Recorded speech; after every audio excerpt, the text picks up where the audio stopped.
ঈদের দ্বিতীয় দিনেও রাজধানী ছাড়ছে নগরবাসী। কেউ ভোগান্তি এড়াতে, আবার কেউ কাজের ব্যস্ততা কাটিয়ে এই দিনটিকে বেছে নিয়েছেন যাত্রীরা। মঙ্গলবার সকাল থেকে গাবতলী বাস টার্মিনালে ঘরমুখো মানুষের উপচে পড়া ভিড়। ঈদের দিন না হলেও প্রিয় মানুষদের সঙ্গে ঈদ পরবর্তী সময়গুলো কাটাতে বাড়ি ফিরছেন তারা। এদিকে বাসে অতিরিক্ত ভাড়া নেওয়ার অভিযোগ করছেন কোনো যাত্রী। তবে পরিবহন সংশ্লিষ্টরা বলছেন, সরকার নির্ধারিত ভাড়ার চাইতেও কম ভাড়ার যাত্রী নিচ্ছেন তারা।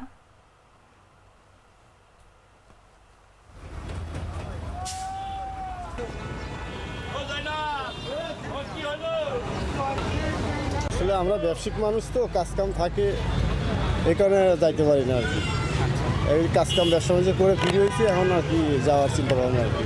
আর রাস্তাঘাটেও জাম নাই, চলাফেরা আল্লাহ দিলে সুন্দর, কিন্তু এটা যে ভাড়া বেশি নিচ্ছে তো, এই আর কি। কিন্তু আমরা সচরাচর যে ভাড়া দেয় 500 টাকা, কিন্তু আজকে ভাড়া বেশি 150 টাকা। ভাড়া আছে ঈশ্বরদী পর্যন্ত 701 টাকা, আমরা নিচ্ছি মাত্র 650 টাকা।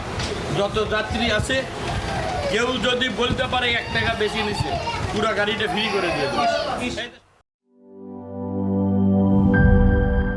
বান্ডেল থাকলে প্রতি সেনমানিতে টাকা বাঁচবে।